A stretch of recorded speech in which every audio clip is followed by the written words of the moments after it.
Atenção, largaram para o primeiro palio, boa partida. Indefinido ainda a primeira colocação, quem vai forçar é Reijavik com Caboclo Petrolim.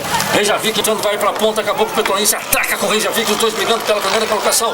Caboclo Petrolim tem vantagem escassa para Reijavik na segunda colocação. Na terceira colocação vai ficando Better Way, mais ao lado dela vai ficando, já avançando, tomando a terceira colocação, o Quartiere Italiano. Assim vão para a reta oposta, vão baixar os 1.300 finais da prova. Caboclo Petrolim, corpo escasso de vantagem para Reijavik na segunda colocação. Na terceira aparece no galopão a Better Way, o quarto é Quartiere Italiano, depois comandante sulista na última Anderson. Bom, assim se aproximando dos últimos 1.100, baixar os 1.100 ainda Caboclo Petrolim, um corpo inteiro fugiu agora. Reijavik é a segunda, vai ser assediada já pela Better Way, o quarto é Quartiere Italiano, depois aparece o comandante sulista, o último ainda é Anderson.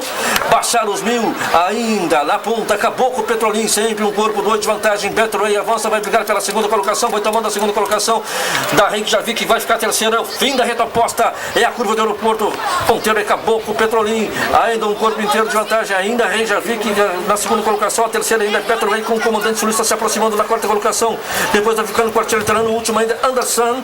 Bom, assim baixando 600, na ponta o Caboclo Petrolim, tem 2 corpos de vantagem ainda para Reijavik na segunda colocação, a terceira agora aparecendo, voando na retaguarda, já é o comandante sulista, vão entrando pela reta final, agora tá valendo, ponteiro é Caboclo Petrolim, por junto da cerca interna, fugiu 3 e 4 corpos de vantagem, assento de pista, avança o animal, número 1 favorito, comandante sulista busca a segunda colocação, lá por dentro Caboclo Petrolim, aqui por fora comandante sulista, começa a se filtrar pelo meio deles, novamente a Better Way, na ponta Caboclo Petrolim, mas aqui por fora o comandante sulista vem igualando sua linha, terceiro ainda Reijavik, vão baixando os últimos 100, Caboclo Petrolim, comandante sulista, Reijavik, Caboclo Petrolim, o ponteiro da prova, um corpo, 2 cruzam a faixa final, Caboclo Petrolim, comandante sulista, Reijavik, depois Better Way, Anderson na última 5.